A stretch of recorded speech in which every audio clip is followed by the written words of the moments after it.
Hawks Nation, what's going on? Welcome to another edition of the HawksFanTV podcast. I'm your host, Mac, and I hope you guys are staying happy and healthy out there. And oh man, what a time to be alive to be a Hawks fan, guys. I think it's official. Numbers don't lie. I think we may be the most average team of all time this season, which is just a stat you never want to be associated with as a professional sports team or any team, rather. So yes, obviously the stat I'm referring to, I think most of us Hawks fans, at least the ones online, have undoubtedly seen at this point, and that is that it's gone even further after last night. But now we have 27 straight games where we are one game within 500, which is the longest streak in NBA history. So as I mentioned, numbers don't really lie on that one, guys. We're incredibly average, and it's a stat that I got to admit, man, it's not something that I'm very proud of, and it's not a stat I even want to really talk about. But here we are. We got to talk about it, right? And I think as you look through those 27 games, it's just the epitome of what this Hawks team has been for the last two seasons. And what I'm getting at is that we ended up beating teams like Miami, Dallas, even though Dallas is kind of struggling, but still, got two stars, I guess one star at that point, but still, a formidable opponent in Dallas, beat the Knicks, beat the Suns, beat the Cavs, beat the Nets, even beat the defending champs Golden State Warriors last Friday. I was at that game. The arena was popping. I agree with John. There were too many Warriors fans there, but I got to give credit to us Hawks fans, the ones that were there cheering for the Hawks. We were making some noise for sure. But yeah, beat some of the better teams in the league, right? And then our losses in that same time frame: two against Charlotte, one against the Spurs this last Sunday, which was arguably the worst loss we've had in a couple seasons. Lost to the struggling Bulls, the struggling Blazers, the struggling Pelicans. All these teams that, sure, maybe at some point in the season they were doing a little bit well, but not at this point, man. They are struggling, and they somehow still pulled off a win against the Atlanta Hawks. So I think at this point it's not fun to say. It's not something I enjoy saying. It's not something I want to talk about on this podcast. But I think it's official that we really have become the most inconsistent team in NBA history. That's not to say that this is something that will continue. Obviously, this record is something that will more than likely end this season, something we hopefully will not carry over into next, and something that it's a difficult stat, man, because as I kind of said on my Twitter, and as I'm not going to do right now, there really is no defending this statistic. There is no defending this position that the Hawks have found themselves in. I think all of us can agree, whether you're a fan, a media member working for the organization, or a player, we all had higher expectations than be sitting at a game under 500 with 9 games left in the season. So if you guys have listened to the show, you probably picked up on that. I try to be as optimistic as I can with adding, a healthy degree of realism with that. But there is no optimistic view that you can twist this into. This is just not great. It's something that the inconsistency and the averageness, or the the overwhelming midness of this team is just something that it's you can't ignore it. You can't act like it just means nothing, and you can't act like it's something that doesn't need to drastically be changed. I think it's worth mentioning the team that we ended up breaking their record. They were sitting at, it was either 25 or 26 games. Was the 2014-2015 Pelicans. So that Pelicans team had a baby Anthony Davis, a young Drew Holiday, and their third best player was Tyreek Evans. I understand that their little streak of games at 500 happened a little earlier in the season than ours did, but they ended up finishing the season 8 games over 500. Sure, they were only the 8th seed, got swept by the Warriors in the first round, but still, turned it into a pretty successful season, especially one that at that point, the expectations going into the season for that 2014 Pelicans team, they were low. They had to be low. It was a young, growing team. That's not where the Hawks are anymore. So, and finishing 8 games over 500 can't even happen at this point. So, it's just unacceptable, man. For this edition of the Hawks team, I think it would be unacceptable for our team last year. But adding a star player like DeJounte Murray and having these struggles continue this season is unacceptable in my mind, no matter the coach. I am not necessarily getting at that Quin Snyder should have just completely changed this and eradicated all of these problems that the Hawks were facing. But I can admit I was definitely hoping that it would, seem a little more consistent. It just seems, we against the Spurs even. I know there was another one that's not coming to mind, but it was when Quin was a coach. We've blown some big leads with Quin being the head coach. So it's one of those where I understand he may be kind of letting things play out so he can identify the problem, so he knows what to change and what to fix in the offseason. And I'm not expecting instant gratification. That's really what, almost the whole episode last week was about. But I will admit, watching us beat the Warriors and, we didn't whoop them by any means, but we beat them in dramatic fashion. It was fun. I was there for the whole game. Obviously, we were pretty much up the entire time. I don't remember ever getting up by too much, but except for like the first 7 minutes of the first quarter, we pretty much led the entire way. So, for us to go to that, from that to then being up by, I believe it was 24 points against the Spurs and ended up losing that game to Keldon Johnson and Devin Vassell. I mean, no disrespect to those guys, but, if we want to be a championship contending team, we can't be letting dudes like that go off against us and lose our 24-point lead in the fourth quarter and lose the game. It's just not something that can happen. It's not something that, needs to even be remotely acceptable for the 2023-2024 version of the Hawks. I have faith that it will not be acceptable. But at the same time, you gotta, it's hard, man. It's just something that, it's kind of hard to wrap my mind around, and it's kind of hard to just, fully swallow that pill and accept that this is, what we've been given this season. Cause, like I mentioned, those 26 games, I feel like were so representative of what this Hawks team is. Like for instance, Trey drops 41 points in a loss to the Timberwolves. DeJounte drops 40 points in a loss to the Blazers. I'm going to go out on a limb and say that most teams in the NBA, if their best player or second best player drops 40 points, they're more than likely going to win that game. So it's just, I'm not trying to overreact. I'm not trying to act like it means too much, but last night, obviously, I wanted to record after the game. I was stupidly expecting, hey, we just played this Timberwolves team. Cat is coming back from 40+ games. He'll be a little rusty. We should win this game, man. We just lost a heartbreaker to the Spurs. We handled Detroit the night before back home. And, Detroit is a team that you got to handle. I'll talk about that in just a second. But, I thought we were going to win. I thought I'd be able to record and be like, hey, the stat is still there, but at least we're on the other end of it. So if we win Saturday, we're out of this stupid stat of staying around 500 for every single game in the freaking season. And we lost. We lost by a point. There were some key plays that I don't know. I'm going to talk about Ben Taylor in just a second. I understand a lot of people are going to say, well, we lost because of that bozo. That's a valid argument in my mind. But I think the play that honestly breaks my heart the most, because he's one of my favorite players. You guys saw last week when I was at the Meet the Team event, he was one of only 4 people I got to meet because he was top of the list of who I wanted to meet, and that is Bogey. And Bogey, with I want to say less than a minute left, had a wide open look from the wing and would have sealed the game. Easily would have sealed it and just bricked it. And obviously we ended up losing the game. I know for a fact that one was haunting him. I know he thought about that. I know any professional athlete would in that scenario. So I'm hoping, given that opportunity in the Pacers game on Saturday, or maybe even the Grizzlies game after that, maybe he hits that shot, we seal the game and we win it. But that was heartbreaking. It was heartbreaking to see, one of my favorite players have an opportunity to win the game for the Hawks and just come up short. So,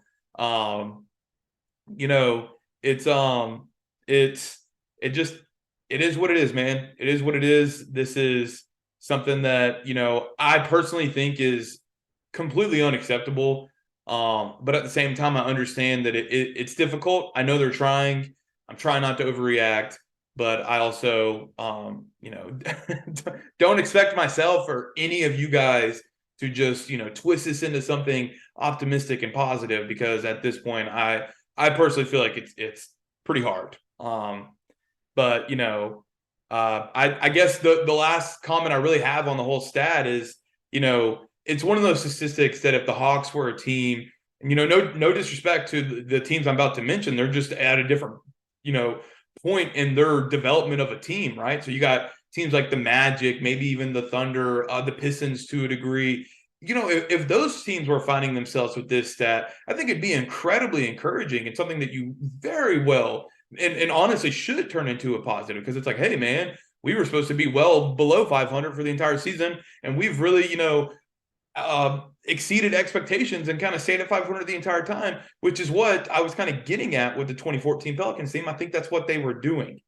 The Hawks, come on, man, come on. I know, some people around the entire country maybe didn't have us as hyped up as we did locally, but I know locally, especially on our HawksFanTV fan base within Twitter, going into the season, we thought we were going to be legit with a capital L, and instead we've gotten a lot of capital L's instead, and I don't really know what else to say, man. It's just something that I'd love to say that since we've made these changes with the coaching changes and just, management change and just kind of an attempt at cultural change, that, we would see these,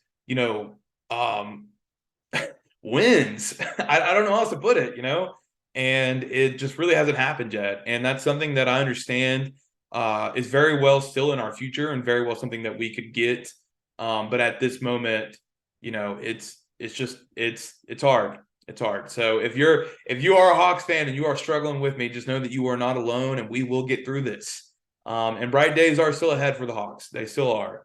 And honestly, if you need to hang your hat on anything, hang your hat on that you are undoubtedly 99 times better at your job than Ben Taylor is at his. Yeah. So Ben Taylor, I'm sure you'll never hear this, but you're a bozo, and I don't know if you should be in your position if you're going to make these judgmental calls in the way that you do. When you're supposed to be a guardian of the game, you need to be exactly that and not have any sort of biases come up or any sort of emotion come up in these calls. And for as many players to call you out that have called you out on it, Mr. Taylor, I think you need to reevaluate what it is that you want your public perception to be, because right now I don't think it's very great. And I'll give you the benefit of the doubt and say that maybe you are a decent man and that's not what you want, to be happening. So just clean it up, my friends, because at the end of the day, it was Fred who said this, not Trey. Trey kind of reiterated it last night and on his Instagram. But I've been saying this since I was a little kid about referees. No one is there to watch a well-officiated game, my friend. No one. And if that hurts your ego, don't be a referee, okay? Because I can't think of a job where your ego needs to be more just easier to handle things. I'm sorry, I got tongue-tied there. You can't have an ego of like, oh, I don't like this guy, and oh, he yelled at me because he didn't like my call. Well, I'm gonna get him with a tech later on in the game and completely screw up his team. No, man, no, we don't need guys like Ben Taylor. That's what you're gonna be, Mr. Taylor. So hopefully, this has just been a lack of judgment on your end, and something that you can clean up a little bit, and something that we won't see going forward. But I need you and all of your referee buddies in any sport on any level to understand that no one is there to see a well-officiated game, and no one wants to have ultimately the result and fate of the game decided by you guys. It just doesn't matter. I even feel that way so hard that it could make my team lose a game and you not have the call, and still I don't even care, because let it play out on the field, the court, the baseball diamond, whatever it is. But please just understand that nobody wants to see you guys at the end of the day. And yeah, I will make the argument that's why they do what they do. It's because they know that. They know that. And they're saying to themselves, I'll be damned if nobody came here to watch me. So whatever. I'm over Ben Taylor. Won't talk about it anymore. I clearly love referees. Thank you guys for what you do for society. Yeah, so moving on. with all this being said, I kind of mentioned it during my whole rant about it, but I do still have faith in Quin Snyder. I do think this is something that this man can clean up. I think it's very, very possible, and at this point, I think it probably reality that he has kind of let some things play out. He's trying to identify what problems he needs to change on the court and off the court as well. So I know you guys are gonna hate hearing this from me, but you got to give it more time, man. You just got to give it time. Give him a whole offseason. Give him at least one full season at the helm. And if he's doing this, in the 2024 season, hey, man, let's go. I understand if nobody wants him at that point, but you got to give him more time, guys. You got to give him more time. I will personally give him more time than a season, but I will say even those of you that are the most impatient of Hawks fans, you got to give it a little bit more time. I do expect there to be some big changes made this offseason. I don't necessarily think staff-wise. I don't know who he'll bring in. I honestly predict he keeps Prunty at this point. But I think the biggest change is going to be with some roster shakeup. I don't know for certain who. There's always with the Hawks, I feel like there's, the main like 2 or 3 guys, obviously John, Bogey. I feel like DeAndre's name gets thrown around there a little bit. And at this point, man, I don't know who you can say who's off limits really besides Trey and maybe Onyeka, I mean, AJ Griffin, sure, I love him. I bought his jersey when I was at the Warriors game on last Friday, but I wouldn't necessarily say that he is untouchable. If you get a good enough offer for AJ Griffin, I'm sure the Hawks may take it. But that's not me saying that I think we need to get rid of AJ, because I certainly don't think that. It's more just at this point, I want it to work with this squad. I truly do. But I don't know. We'll see what happens. I think a roster shakeup is going to be needed. With that being said, obviously Trey and in my mind DeJounte aren't going to go anywhere. I think Quin will be able to get the best out of them. I think it's something that that's why they brought Quin Snyder in, man. I know they brought him in to develop the culture and develop the players 1 through 15. And I love that. But at the end of the day, it's because he's going to be able to take our superstar players and turn them into megastars. And I still have faith he can do that, man. I think you got to give him a whole offseason. You got to give him time. You got to give him the opportunity to implement things that he wants to implement within the actual schemes within the games and the actual just the way the team handles themselves with things related to the Hawks and things not related to the Hawks. Because I'm sure just like you guys do with some of your coworkers, I don't only talk to my coworkers about work. I talk to them about what's happening in their personal life from time to time. And, obviously those can kind of spill into your performance or what's happening at work or your mentality or whatever it is. So, I think that's something that he's going to, be amazing at and really help this team. So I still have a lot of confidence in Quin. I don't think it's something that we need to give up on necessarily, but I will admit I was hoping that I don't want to use the word averageness because I just feel like there's obviously such a negative connotation that comes with that, but I just was just hoping that maybe, he could get us on at least a 3-game winning streak or 4-game winning streak to get us out of this within 1 game of being 500 bull crap that we're in. But that's where we are right now.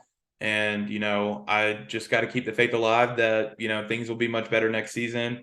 And I don't feel like I'm being very naive in that, but, hey, it is what it is. So, but yeah, before I get to my last topic for the episode, which is kind of going over the last 9 games, we'll go ahead and pay some bills around here. Obviously from our guys Firmament, they're amazing at what they do, and I hope you guys enjoy their message. When you need quick, effective, and accurate data cabling services, call Firmament Solutions. We care about your network infrastructure. Our services are white labeled, so you get the contracts. We provide the services. Our expertise includes low voltage communication, networking, electrical, physical security, and life safety equipment. We're industry leaders, providing 24-hour service coverage. So we ask, when is the best time to have one of our certified technicians assist you? All right, guys. So yeah, as I mentioned last topic, right before the Firmament commercial, we're just going to go over the last 9 games here, which at this point, man, I don't even know if I want us to win them. Obviously, I want us to win them. I want the team to win. I want the team to be successful. I want us to make the playoffs.